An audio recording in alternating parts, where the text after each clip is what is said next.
welcome back to part 2 of how to get a job through LinkedIn. So a quick recap of LinkedIn part 1. We discussed about how to create your stunning profile and what are the steps that you should be taking to keep your engagement on the platform flowing, how to grow your network, and we talked about quality as well as quantity. And now if you want to watch that video in its entire length, the link is above and I'll also put it down in the description box, so check it out. Welcome back. My name is Bani Singh. Let's get started.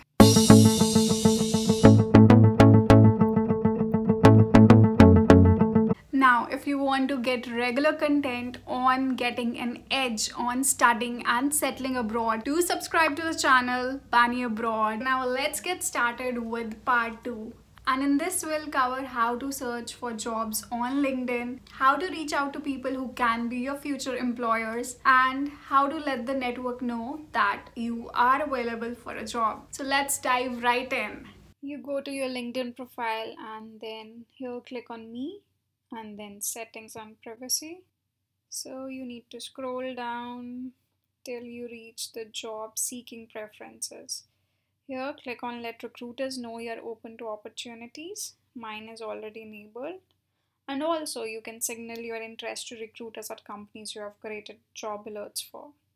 So this you can enable as well. So it was pretty simple. Now there's one catch to this option. If you are currently working in a job and you are secretly searching for another job, then having this option enabled would even let your company's recruiter know that you are looking for a job change, and if your employer doesn't know about that, then this might make the situation uncomfortable for you. So choose this option wisely. Now that you have let the recruiters know that you are open to job opportunities, you can't just sit back and relax. You have to take action and you have to contact people yourself. So I'll tell you how to contact people and who are the right people to connect with in the first place. If you have shortlisted companies that you would like to work for, then you can search for those people, and specifically within those people you can look for your school alumni, your university alumni, because they would be more likely to entertain you since they share something common with you.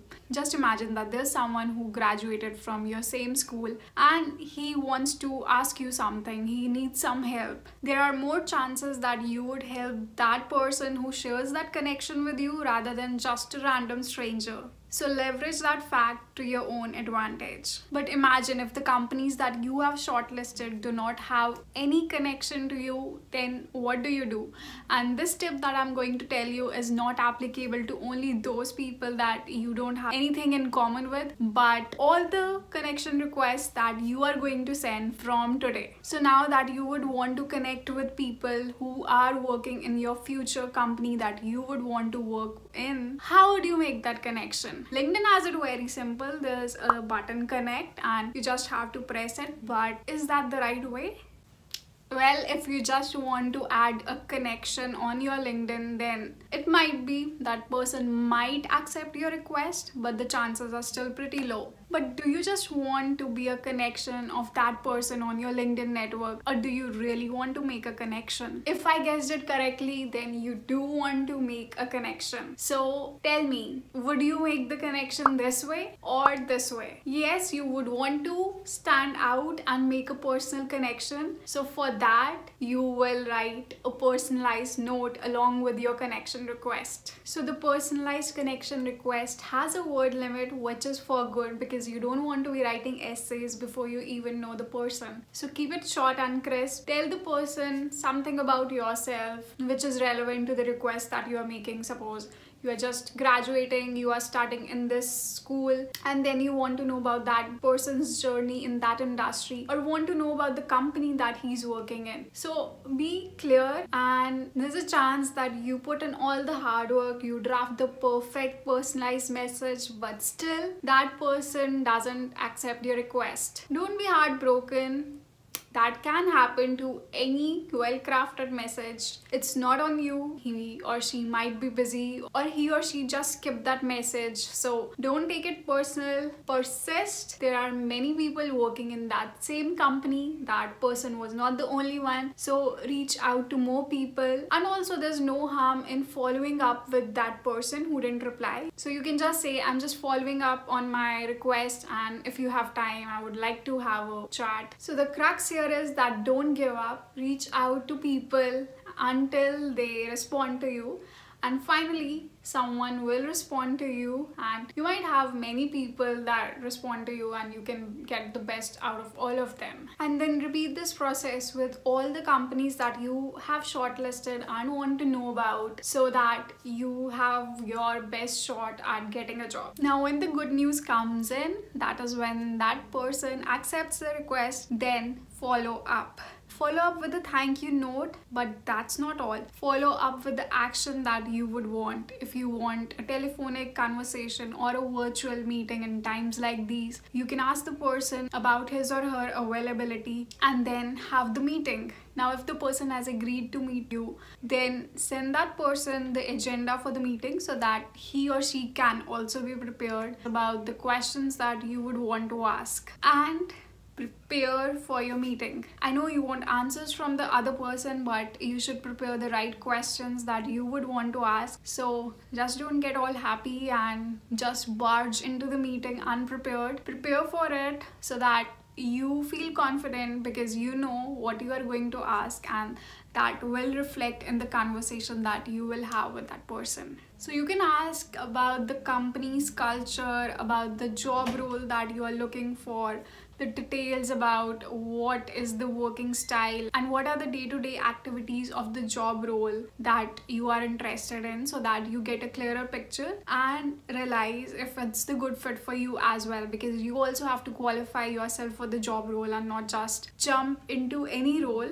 Desperate times call for desperate measures, but in an optimal scenario, to have that happy job experience, you need to qualify yourself also for the job and see whether you are a good fit, and then proceed ahead. There's one thing you would not want to do in the first meeting itself, until and unless you have established a very deep connection, which is a bit unusual for the first meeting, and it would mean that you haven't given that person enough of your time so that the person can do that favor. So stop. Don't ask for a referral in the first meeting itself unless and until the person asks if you would want to work in the company and they can refer you. But definitely don't hesitate on asking about that same thing, that is the referral. If you have established a connection, you have talked to that person for several times. So that's why don't network when you just need the job right then. Network before, because then you have time to follow up and have at least 3-4 conversations before you make that final ask. And remember that the thank you process does not end, because you do appreciate that the person is giving time to you out of their busy lives. So after each meeting, send a thank you note, especially after the first one, that you appreciate for the time being given to you. And this can also be a thank you video, because that's unusual. So if you want to do that, give it a shot. And there's one secret that I got to know while I was attending a webinar on LinkedIn conducted by my school.